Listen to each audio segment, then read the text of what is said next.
Assalamu alaikum and welcome back to Women's AM. This morning I'm joined by Sister Nusrat, Sister Shahina, and our special guest this morning is Sister Naima B. Robert. Assalamu alaikum, sis. Alaikum salam. Jazakallah khair for joining us again on the show. It's always a pleasure to have you here, mashallah. I'm very, very busy lady, but I understand a lot of your time at the moment is being pumped into the Sisters magazine online now. Yes, sistersmagazine.com. We've just launched it. It's doing fantastically. We've had thousands of people coming on there, reading the articles, sharing them, talking about them. Yeah. And it's just a privilege for us to be able to share, however many years since 2007 of articles from Sisters Magazine online for the first time for free. So, yeah, it's keeping us pretty busy. Fantastic. And I just think it's so amazing that this is like a free resource that we have out there. So, we should all be taking advantage of it and using it as a way to kind of share ideas. And the nice thing about being online is you get that dialogue as well, isn't it? So, inshallah, that will continue to be successful. Without further ado, let's go straight to her views, where today we're asking, do we have our brothers' backs?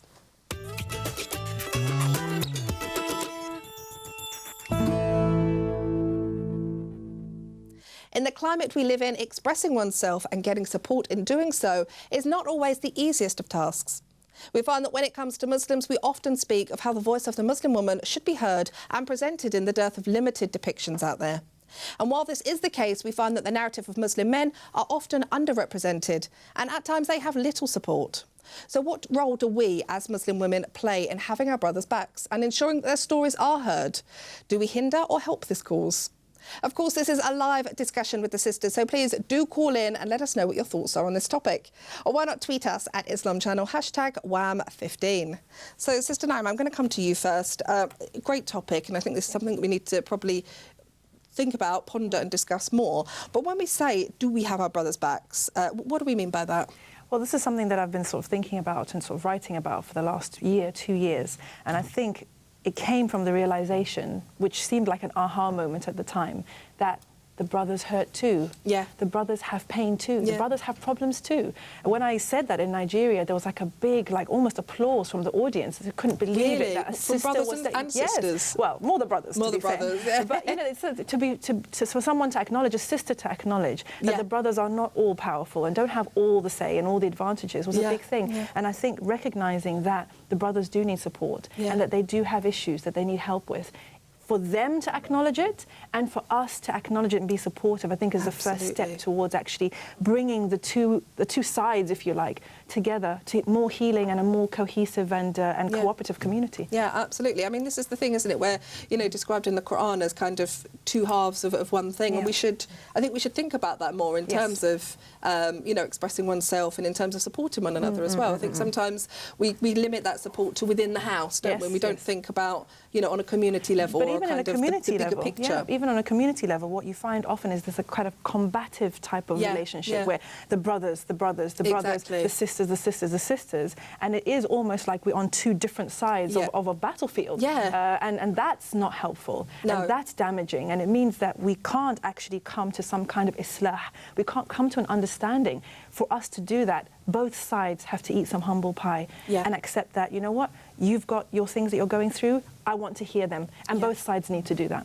Not just the brothers listen to us, but we also need to give them that space and they need to talk. Yeah, it's true. That's part of the problem we want, isn't it? So we have to kind of give it back in return. I think in the basis of the show today, the whole topic came along because of I was pondering on the surah. Well, Allah talks in the Quran, believing men and women are awliyas, protectors of one another. And I find that ayah so beautiful in the sense that, we're in a society where there's constant competition between men and women. But, this isn't the Islamic history. This isn't the history of Muslims, although it might be the history of Western society that struggle. For us, Allah already gave us that, defined our partnership, defined what our rights and roles are. So for us, it's about having each other's back, being each other's strength, being each other's partner. We view it as a team rather than a competition because we've got nothing to compete for. The reason I feel passionately about this is the fact that, especially in the recent climate, a lot of the wars are often justified by using women and women's treatment under Islam, but when they say Islam, by Muslim men. Right? Now, we find ourselves so many times in the media, brothers are put in a position where they are grilled, they're barely given an opportunity to answer themselves properly or clarify themselves properly. But I never find a Muslim woman going up there and supporting a brother. Hang on a sec, the question that you're asking our brothers about the women, ask me. because I'm a Muslim. I'm also a part of that Muslim community that you were talking about. Now, but what I find difficult is, like, especially since September the 11th, there's so many documentaries have come out, and I remember 10 years ago watching this documentary about masjids and making space for women in the masjid.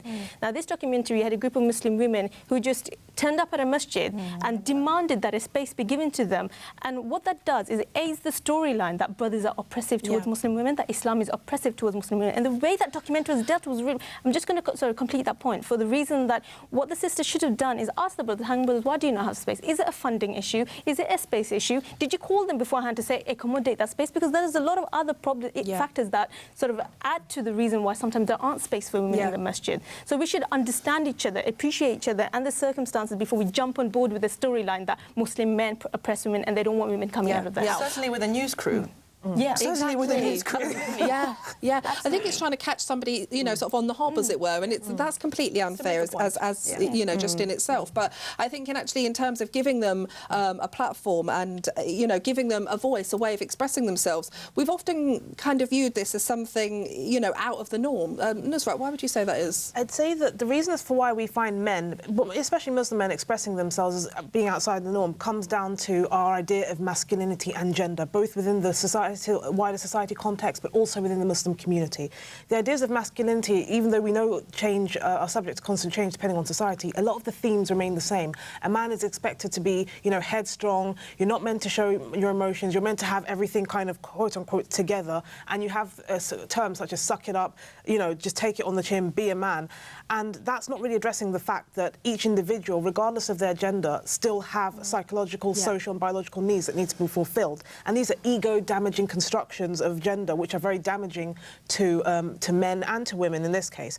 But we find that this sentiment is also within the Muslim community, that you're meant to be the emir, you're meant to be strong, you're not meant to be showing that you're quote-unquote weak, and they conflate weakness with sensitivity or showing emotion or being in touch with your feelings. And that's something that comes outside of our tradition, because we know Islamically that people can express themselves, people can show this side of actually being in touch with their feelings, but of course this is subject to the Islamic etiquette and Islamic boundaries, so there's a context in which this is provided. Another issue is the issue that even when outside of the Muslim community men want to express themselves, nobody really wants to hear it. Nobody wants to hear that. People want to hear the story of the guy that committed domestic violence. No one's hearing about the single Muslim father struggling to raise his children on his own. No one's hearing about the Muslim father hustling and grinding just to provide a safe space for his children to actually grow up. I think that's true, actually. Yes. That is a fantastic point. You know, would you agree with what Nusrat said, that it's maybe this, you know, image of what the male should be, what the man should be, that's kind of stifling their voice? I think at the end of the day, it's about emotional development. And maybe a lot of brothers out there listening are saying, what this nonsense these women are talking about, rubbish. But the point is that we are human beings and we have emotional capacity. And we need to grow emotionally. You don't reach 18 or 20 and 22 and that's it, you're developed. You need space to grow emotionally. And yes, you do need to be strong. You do need to be, what's the word I'm looking for? So you need to be patient, you need to be all these things, and you need to do your duty, you need to do that.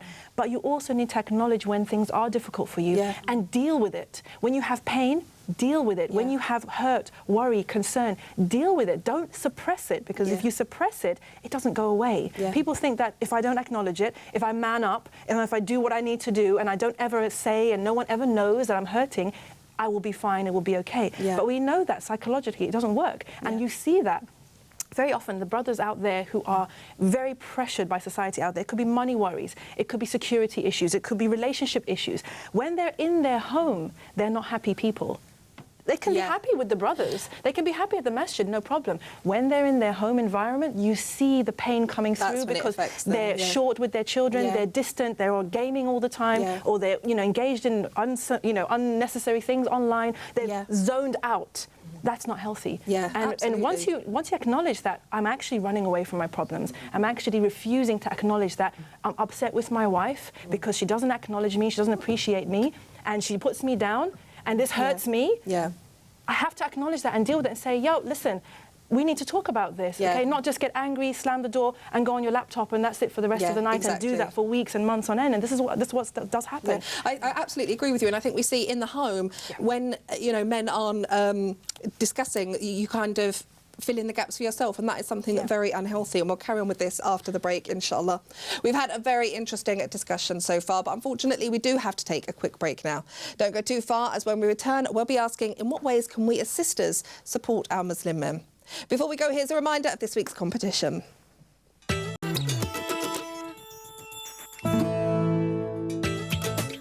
Assalamu alaikum and welcome back to Women's AM. This morning I'm joined by Sister Nusrat, Sister Shahina and Sister Naima to discuss whether or not we as sisters have our brothers' backs. And don't forget, if you have something to share with us on this topic, please do call in. The number is on your screen, or you can tweet us at Islam Channel, #WAM15. So Sister Shahina, I'm going to come back to you now. We've discussed a little bit about why this is important, but what exactly are the issues that Muslim men are facing?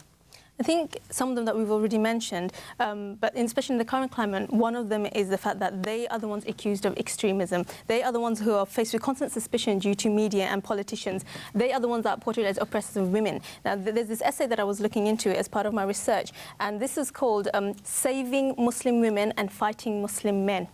That title says it all. Yeah. And this is analysis of representation of Muslims in the New York Times, and this was written by Smita Mishra.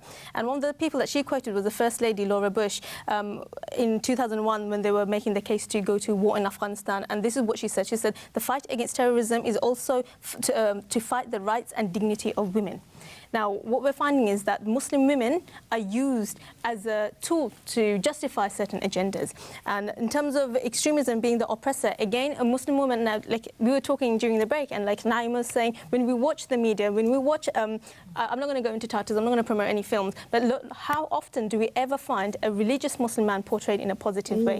Yeah, we that's don't. True. Yeah. So are there role models? Current role models for our men at the moment? No, there isn't. And I know we talk in the context of husbands and having support of their wives, but I think our Muslim brothers from a very young age face so many challenges in this society. You've got Islam as a criteria on one hand, you've got the Western society as a criteria on one hand, you've got culture as a criteria on one hand. What should they be? Just as women, we face dilemmas.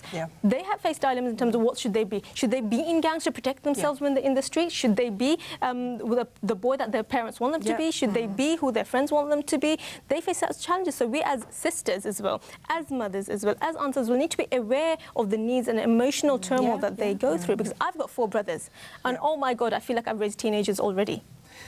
It is not easy, the kind of things they face. And you know what? I know many Muslim men who suffer depression. I think family never recognise what it is. I think it's absolutely true. And I think even in terms of, you know, when we're kind of sort of in the home and we see, you know, as you're talking about your brothers, Islamically, there's a huge weight put upon their shoulders, a huge weight of accountability that actually we as sisters don't have. You know, all the decisions they make, the decisions that your dad or your brother or your husband makes for you, your family, your household, they're all going to be out there waiting for him on the Day of Judgment. And we're kind of, you know, nothing to do with sometimes we have this view that, you know, the men want to be the ones in authority and men enjoy being the emir, whatever. But what we forget is how difficult they find that responsibility to be the one accountable for those decisions. And what they, what men, and brothers need to acknowledge is that it's okay to feel the weight of that. It's something very important. It's like a mother who carries a child and gives birth to a child. There's no way of escaping how important that is, how heavy it is. Sometimes you crack, sometimes you can't deal with it, then you call the midwife, you call your friend, you know, you call your mum, she comes, she makes you a cup of tea, whatever. We have space, safe space, to let our guard down and actually just take what we need to be able to carry on. And I think with the boys, especially boys, as you mentioned, teenagers, a lot of the time their antisocial behaviour is a cry for help, you know? So when they're in gangs, when they're robbing, when they're in prison, when they're being rude at home, when they're acting out, a lot of that is them crying out for help. So mashallah, when you see brothers who take time with the boys in their families or in the community, sitting with them, letting them talk, just hanging out with them, letting them just, you know, almost absorb the guidance, you know, in a way, and investing in them and believing in them, it's a beautiful thing, but it's all too rare. Do you know and we what? need more It's of so it. true. And actually, one of the mosques near me, actually, they're very, very good with this. They spend a lot of time with the kind of, you know, younger but older teenage boys as well, doing things with them. As you said, just kind of social activities and things like that. But that's so important because it's learning, it's teaching them to learn how to cope with these things and how to, you know, verbalise these things. And it's such an important skill. And I think sometimes we have this misunderstanding that they're thick-skinned. Men are thick-skinned, so we can say whatever we like to them. We can slap them down and give them their confidence, and it's okay. because women are emotional. But actually, men hurt too. Yes, thank you. No, That's the absolutely hashtag, true. men hurt too. Yeah. Yes. Start on Twitter. Sister Nusrat, what we've spoken a little bit about the situation that we're living in and the kind of things that our brothers, men in the community are up against. But how does this impact upon them? What is the impact of their perception and their treatment, both inside and outside of the community, the Muslim community? In terms of the perception and treatment that Muslim men face as a result of these issues that they're dealing with, is that they have to deal with the perception of that there should be somebody who's constantly surveillance and under suspicion. And because of sensationalism and vilification of Muslim men over the years, whether that be through fictitious media or media in general, or even in terms of just public discourse, they're always in a position of being suspicious. This translates, for example, in many ways. For example, in employment, some people are like, oh, maybe I don't want to employ him because he might be trouble. Or even in terms of their interactions with even law enforcement. There was one brother that even made a video about how he kept getting stopped by the police simply because, and how it really affected him. And he's internalized it for so long that he just felt like putting out a video as a means of, expressing that. And, because many of our brothers are even subject to things like stop and search, this impacts upon their feelings and emotions, where if they express it, they're seen as being weak or not being able to handle it. Labelling. Because Muslim men sometimes deal with these kind of issues of labelling due to things such as domestic violence, or as we see recently with the grooming cases, they're labelled in a particular way. And this affects our interactions both in and outside of the Muslim community. Outside of the Muslim community, it's very obvious. They're seen as somebody suspicious or even disliked, and can be subject to hate crime attacks, as we see with the elderly Turkish brother who actually was abused on the bus. But even within the Muslim community as women, it affects us, because upon this constant label, we're made to believe that they are this way. And so we find this gender violence that sometimes happens, and women and men being pitted off against each other to the point where, because of this labelling, we sometimes emasculate our men and make them feel less than what they really are, which of course ruins these kind of dynamics. But most importantly, we can talk about perceptions by other people, the perception of themselves. They have waning self-confidence. They're starting to internalise their wishes and feelings, and continuing to constantly harbour, feelings of anger, upsetness, and feel that no one can help them, but also a broken spirit. So in addition to them dealing with these outside pressures, their spirit is broken, and that even affects their ability to not only make decisions which would be useful to us as women and helpful, especially as many of them are heads of their home, but their relationship with Allah can sometimes falter because of their spirit constantly being broken down, which is hard for enhancing their own spirituality. It's true, and I think if we were saying those things about a Muslim woman, we'd all be up in arms, and this is terrible, and what can we do, and we've got to do this, and we've got to do that. But when it's about the brothers, their issues do sometimes get sidelined. And I think that, it's lovely for us to have this discussion, which is a fantastic discussion, but I do think that the onus is on the brothers to say, yes, it's true. We do have these issues, and we want to deal with them. It's one of those things, like when somebody's abused in an abusive relationship, you can't help that person until they acknowledge, yes, I'm being abused and I want to get out. So in terms of the brothers, and I think this generation is changing. I think our generation and the next generation obviously have got a different mindset. I think you do see, and I've seen in my work through Sisters Magazine, so many more initiatives coming from brothers that acknowledge the difficulties. I'll give you an example, pornography addiction. That was a taboo, no one would talk about it, it's just like it doesn't exist. But mashallah, now there are actually organisations and support groups online to help brothers specifically, not just men, brothers specifically to deal with their addiction to online pornography, etc. And other things to do with depression, to do with unemployment, to do with relationship issues. And I think this is a really positive thing. I think the more safe spaces that the brothers create, and the more we acknowledge that they need those spaces, and that we, as the women in their lives, are a crucial part of their support system, their network. We are, then we have to acknowledge what can we that. actually do to kind of to help them, to support them, to help them amplify their voice? I think firstly we need to accept that they do need support when they ask for it. Because you know what men are like. Men have got the cave thing, okay? So they're not going to come and sit down and say, have a cup of coffee, I really need to talk, I need to talk. Most men will not do that. Maybe they'll retreat to their cave, maybe they'll be silent for a while. First is for us to understand that maybe he's going through something. Maybe now is not the time to talk about, the new kitchen that you want, or, the kids that are sort of messing around with you or whatever. Maybe I just need to give him some space, make dua for him, and just tell him and let him know, you know what, when you want to talk, if you need anything, just let me know, I'm here. And support him in practical ways. The whole thing we talked about love language the last time, sort of how somebody understands that you love them.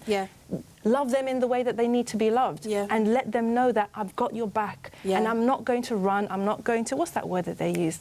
There's a word, you know the word I'm talking about. Abandon, but it's a different word, it's a street word. but swerve. I'm not going to swerve. I'm going to stick by you because I'm with you for the long run, inshallah, and Do you know we will what? get through this That's together. Even just doing that, I think is such an important, way forward from this. Nearly to the end of our discussion, so we are going to have to quickly wrap up.